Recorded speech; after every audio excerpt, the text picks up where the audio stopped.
nedeljskim prižigom prazničnih lučk se bo v Celju začelo letošnje praznično dogajanje. V Velenju odkrili doprsni kip rojaka Karla Verstovška. V Slovenskem ljudskem gledališču v petek premiera Hiše za lutke. Celjski nogometaši s kar 4-0 dobili lokalni obračun z Velenjčani. Spoštovane gledalke in gledalci, pozdravljeni v dogodkih dneva na televiziji Celje. V nedeljo se bo s prižigom prazničnih lučk tudi v Celju začelo praznično dogajanje. V sklopu pravljičnega Celja bodo tako kot zadnja leta ves mesec pripravljali številne dogodke, ki se bodo zaključili konec decembra s silvestrovanjem na prostem, na katerih bosta za zabavo skrbela Romana Kranjčan in skupina Rock and Band. Hkrati s prižigom lučk bo zaživel tudi božično-novoletni sejem. Tako kot lani tudi letos ostajajo 3 glavna prizorišča. Na glavnem trgu, kjer bodo sredi decembra odprli pravljično deželo, Krekov trg bo namenjen koncertnemu dogajanju, na trgu pred Kino Metropol pa bodo postavili Luna Park in mini živalski vrt. Del dogajanja bo tudi letos v umetniški četrti. Prazničnemu dogajanju v Celju pa se pridružuje še Muzej novejše zgodovine. Mislim, da je pravljično Celje postalo prepoznavna blagovna znamka mesta Celja, da se je ta naš trud skozi vsa ta leta nekako poplačal. Rekorden obisk smo dosegli že v lanskem letu, saj jo je Celje obiskalo v času pravljičnega decembra preko 120.000 obiskovalcev. Na naš turistično-informacijski center pa že tudi kar nekaj mesecev kapljajo povpraševanja tujih agencij o programu pravljičnega Celja, predvsem je to iz Avstrije, Italije, Hrvaške. O prižigu lučk tole so posnetki rekordnega obiska lanskoletne prireditve, ki bo v nedeljo ob 17. bodo nastopili člani kvarteta Akord z Vito Mavrič. To bo prvi koncert v sklopu pravljičnega Celja. Na Krekovem trgu in letos prvič tudi na glavnem trgu se bodo tako v decembru zvrstili še številni drugi.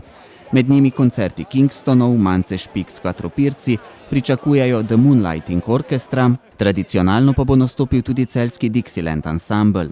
Vrhunec dogajanja bo seveda silvestrovanje na prostem.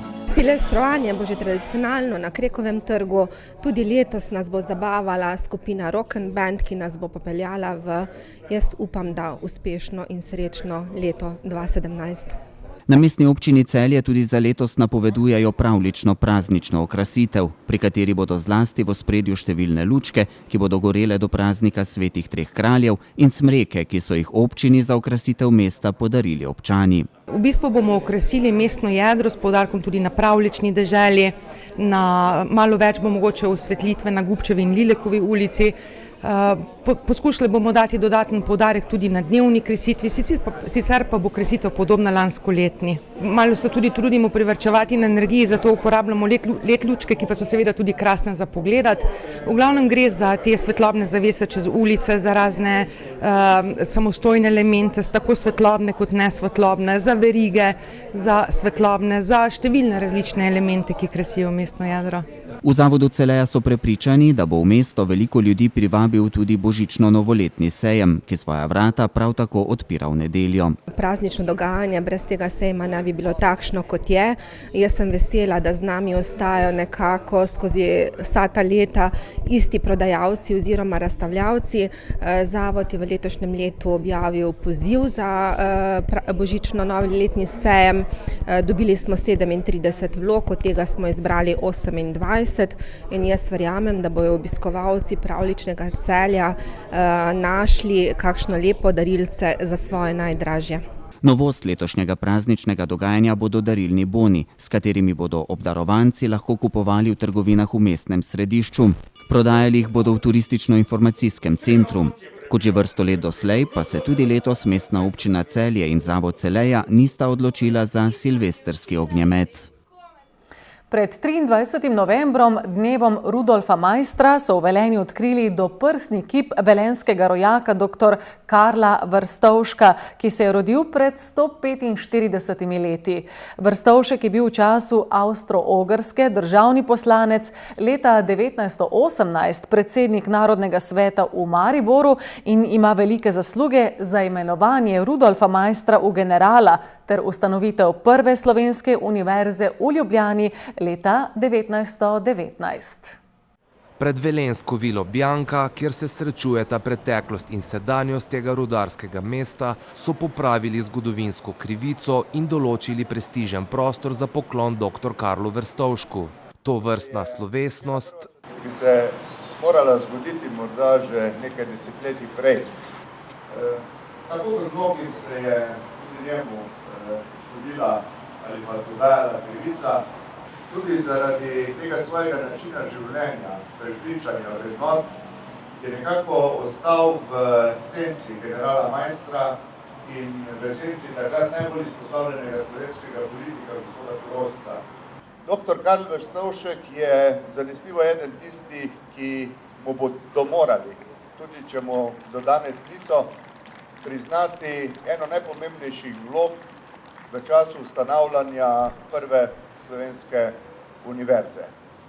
Takrat je bil poverjenik za izobraževanje in njegov prispevek k temu je pravzaprav v tem trenutku ali pa z današnjega zornega kota težko oceniti z manj kot z veliko začetnico.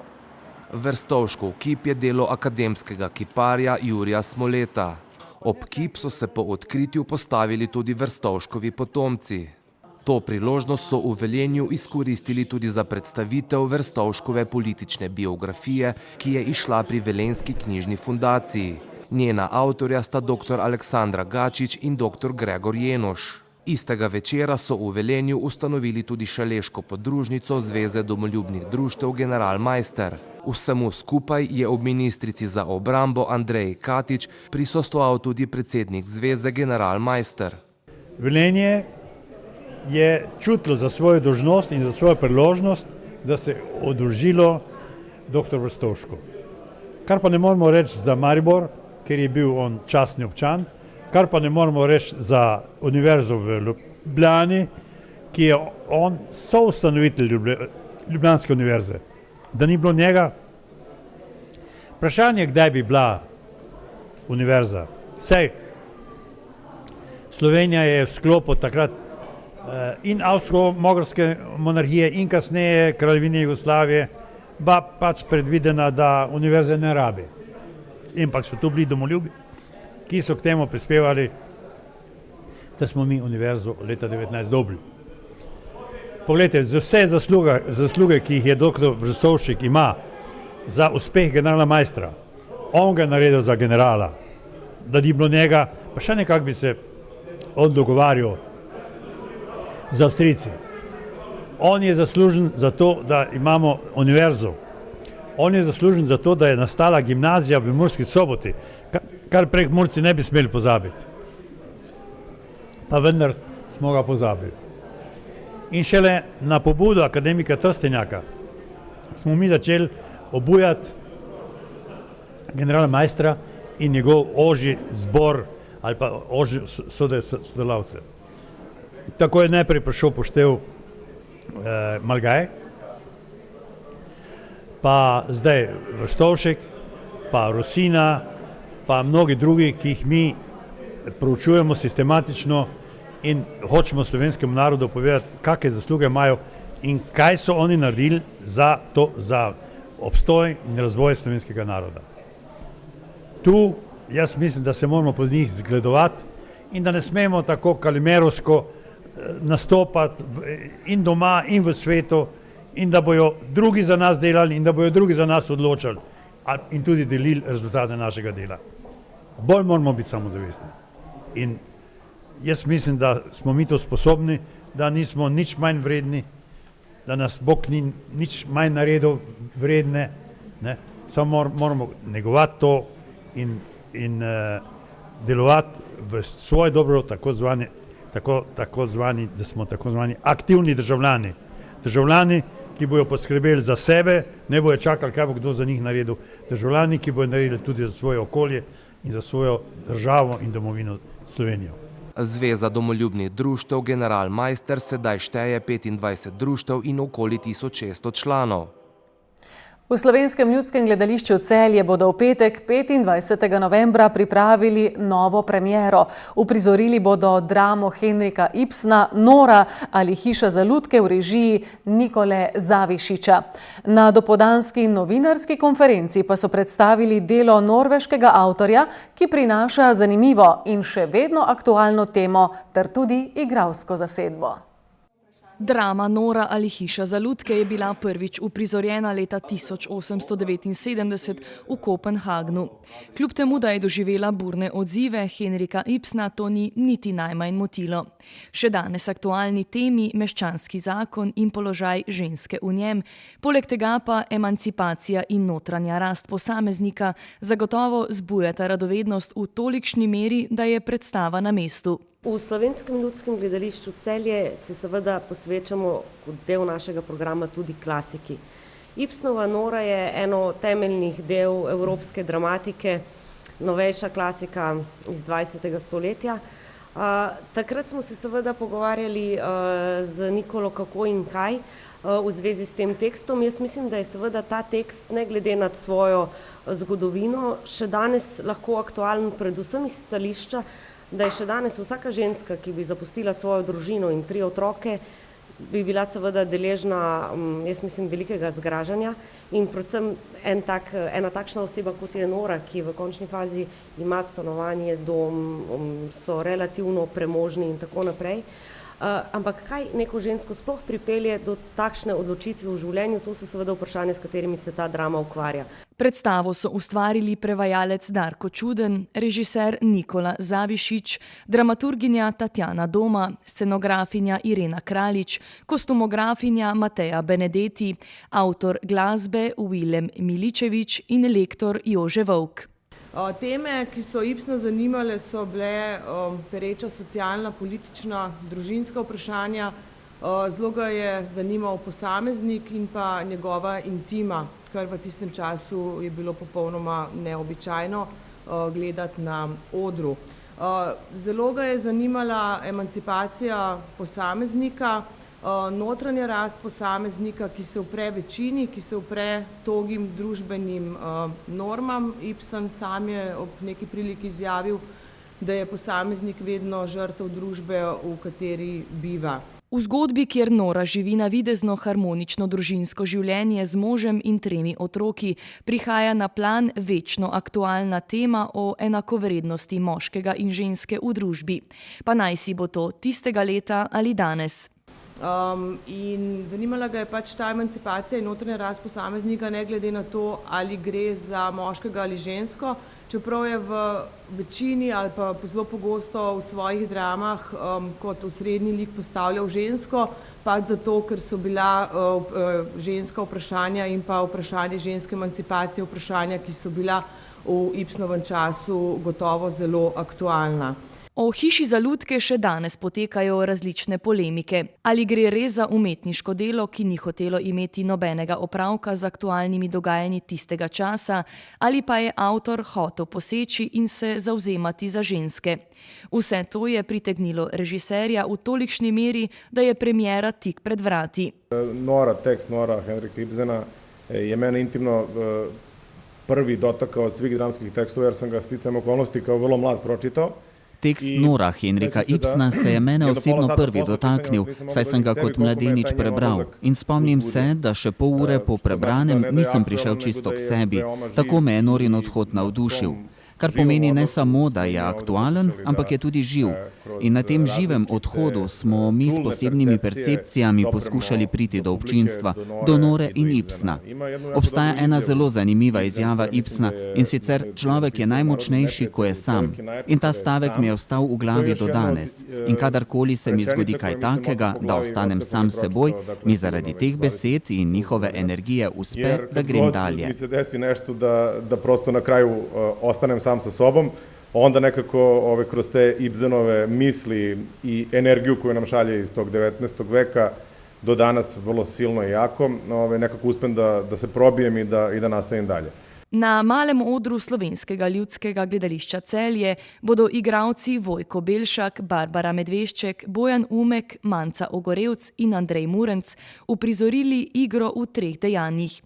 Kako je, ko se posameznik intelektualno osvobodi tradicionalnega načina razmišljanja in kaj to povzroči v njegovi okolici, je prepuščeno v razmislek slehernemu gledalcu.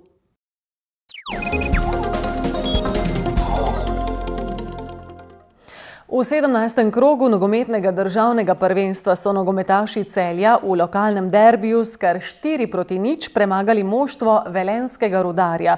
Celjani so se z 8. zmago v letošnji sezoni čvrsto uvrstili na 4. mesto prvenstvene lestvice, kjer imajo 4 točke prednosti pred 5 Goričani.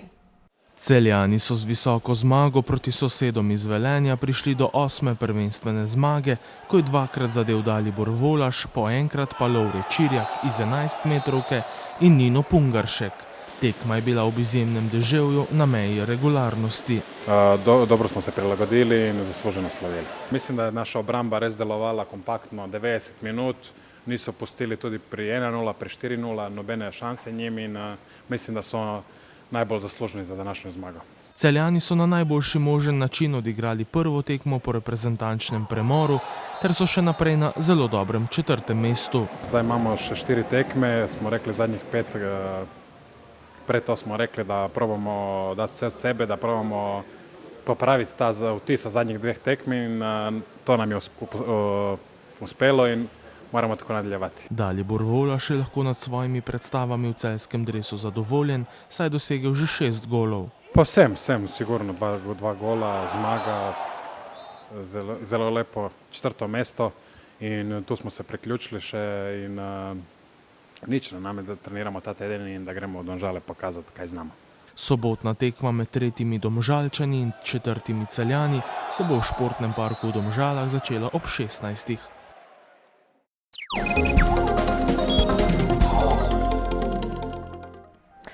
Jutri bo na vzhodu delno jasno z občasno povečano oblačnostjo, zjutraj bo ponekod megla. Drugod po večini oblačno, predvsem v zahodni Sloveniji bo občasno deževalo, ponekod bo pihal jugozahodni veter. Najnižje jutranje temperature bodo od 7 do 12, najvišje dnevne pa od 12 do 18 stopinj Celzija. V četrtek bo v vzhodni Sloveniji deloma jasno, drugod pretežno oblačno, predvsem v zahodni polovici države bo občasno deževalo. V petek bo večinoma oblačno. Čez dan se bo dež postopno razširil nad večji del Slovenije, v četrtek in petek pa bo poleg tega pihal še južni do jugozahodni veter. Toliko o tokratnih dogodkih dneva. Hvala za vašo pozornost. Spremljajte nas še naprej. Želimo vam lep večer.